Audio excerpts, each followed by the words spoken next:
and welcome to Touch TV, the fabric of the Black community. I'm your producer, Brother Charles, and you are the best, the brightest, the cream of the planet. We have a fantastic show for you today. Our show, the topic will be the oldest Black business, one of the oldest Black businesses in Boston. And before we get there, some great things happened in the city of Boston. The First Lady of the United States of America, Michelle Obama, came to town. She was at the historic Strand Theater, and she did an awesome job speaking to the city of Boston. And there were great attendance there. Over 1,400 people were in attendance. And also, we want to remind you that the first Monday of the month, we meet at the Dudley Library and we discuss gentrification that's happening in our city, Roxbury, Mattapan, and Dorchester. And if you want something bad enough, you have to fight for it. And if you want our city to be for you, and if you want those services to come to you, then you need to fight for it. You need to be at these meetings. So it's the first Monday of the month at the Dudley Library, conveniently located in Dudley Square. So today's show is going to be awesome and amazing. Our guest is Minister Don Muhammad. He's a student minister of the Nation of Islam in Muhammad's Mosque, number 11 in beautiful Uptown Grove Hall.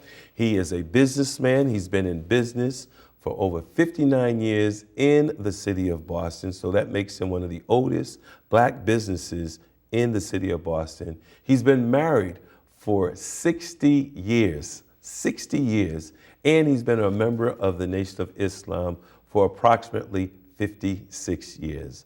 Minister Don Muhammad, assalamu alaikum, and welcome to Touch TV. Wa alaikum salam, and thank you very much, Brother Charles. It's an honor to have you here, first of all, and I am so excited, sir. Well, I'm excited about you. I am pleased with your efforts to walk across this country. And when I went to you and begged you about the dangers in certain areas of this nation, and I didn't think it would be possible, and I pleaded with you, and you walked to Washington, D.C., which is 420 miles from here. I felt that the East Coast, you would be safer, and the sacrifices that you were willing to make, I will forever thank you for. Because you went to Washington, D.C., which that's where the federal government is. And the plea that you were asking for, talking about, demonstrating against, and all of those important things was about really the Black community. And the Black community owes you for the sacrifices that you made and still do, because you represent a voice. And no one can really get things going or moving without having a voice. And I appreciate you sacrificing your life, your time and energy. And I even appreciate the woman that bore you. I'm working with her in the Nation of Islam, and she certainly is gung-ho. And to have a son like you coming from a woman like your mother, I'm proud of both of you. Well, thank you, Minister Don Muhammad. I appreciate those words. Let's get to you, because you are a pioneer.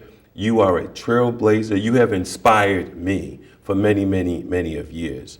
You are one of the oldest Black businesses in Boston, Novasheen Corporation, that's been in the city of Boston for approximately 59 years. Now, you are not originally from Boston. you're from West Virginia, the coal mines of Yes. West Virginia. How did you end up in Boston, Massachusetts? Well, that's really a long story, but I'll tell you how it started. My brother, his name was Justice, was in Washington, D.C., and he had a job of driving from Washington to Baltimore, the Greyhound bus.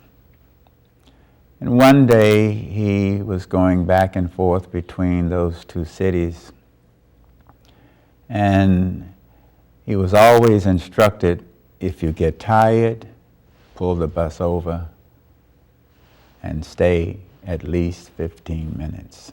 They didn't want people going to sleep, driving a bus back and forth. And that happened one night, and the white man complained that the bus had stopped. He was drunk, and he came up to him and told him, if you don't get this bus, normally what somebody would say, something was going to happen to him. Now, the white man was drunk. Yes. Okay. And he threw the man out of the bus. And he drove on to Washington because he was coming from Baltimore, and he told the people that he worked for, you got to get out of here. In those days, you didn't do things to white people unless you were ready to rumble. And he left there, and he came to Boston. He wanted to get as far away as he could because he suspected that perhaps someone may have been able to get the authorities to look for him. He didn't tell the people he worked for where he was going, and it was he who ended up in Boston that ultimately, later on, I came myself. Now, what year did you come to Boston, Massachusetts? I ended up coming here for 3 summers, 1952, 53, and 54. And in 54, I was planning to go to West Virginia State College. And I decided to come back to Boston. And my brother was a presser on Brookline Avenue in a dry cleaners. And he had the notion to want to go into business himself. And he persuaded me to go into business with him. And I did not return to West Virginia State or the state of West Virginia to live. So I stayed with him at 123, can't think of the name of the street now, but the street is closed now, okay, off of Humboldt Avenue. And I would begin to go around knocking on people's doors, asking them to give me dry cleaning. So you were actually working for your brother at the time? Yes. And he was pressing clothes on Brookline Avenue himself. Okay. But he was able to get those people to clean the clothes for him. He pressed them, and that's what started, knocking on doors, asking people to give you dry cleaning so you could take them to some place, and then you would go back, get paid, and repeat the process. That is what we started doing here. And the reason that we started, I went to work for Howard Johnson, and they closed at 4 o'clock every day. And normally every dish in the place would be dirty. And you only had a half an hour to do all of the work. So I decided to complain if I wasn't going to be paid for washing all of those dishes. And then I joined my brother, who was out there picking up clothes. Okay. And from there, it went on to various places in Boston, including where you used to live, Ruggles Street. Right, Mission Hill, Annunciation Road. Well, the buildings in that development, there were some buildings that were 3 stories and some that were 7. Absolutely. Actually, we lived at 34 Annunciation Road, which was a 7-story building. How well I know now. The elevators didn't go to the top floor. They came to the 6th floor, the ones that had 7 floors. Right. And I began to go there while my brother worked on Brookline Avenue. I'm trying to drum up business. Now, are you drumming up business for yourself? Is this where you decide that you're going to go into business for yourself? No, I'm picking up clothes for my brother and myself. Okay. I lived with him at this juncture.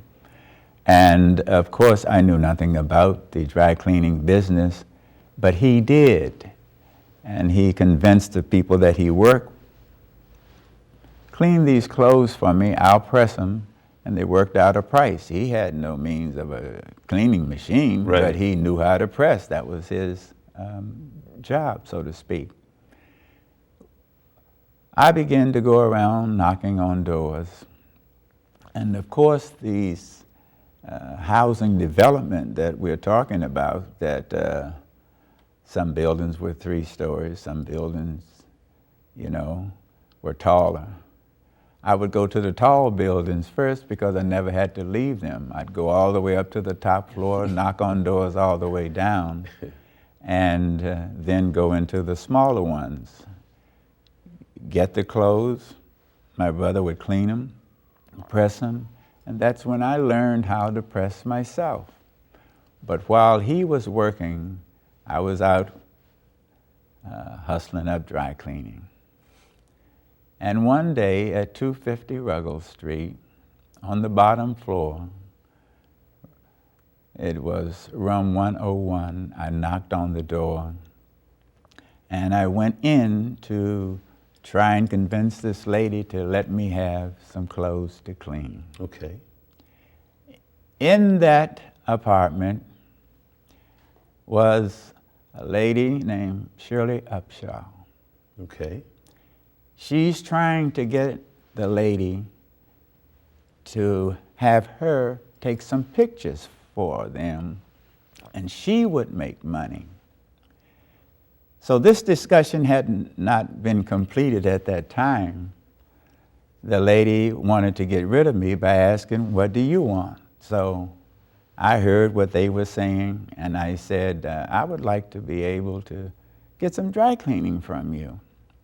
And I'll give you a good price. I'll pick up the dry cleaning and bring it back to you. Unbeknownst to me, this lady, Shirley, had talked to this lady about buying pictures that she was selling. So she did her spiel, and she was interested in that, interested in letting me have dry cleaning. And she said, "Well, since the two of you all have something that I can use, I have something that you can use." Okay.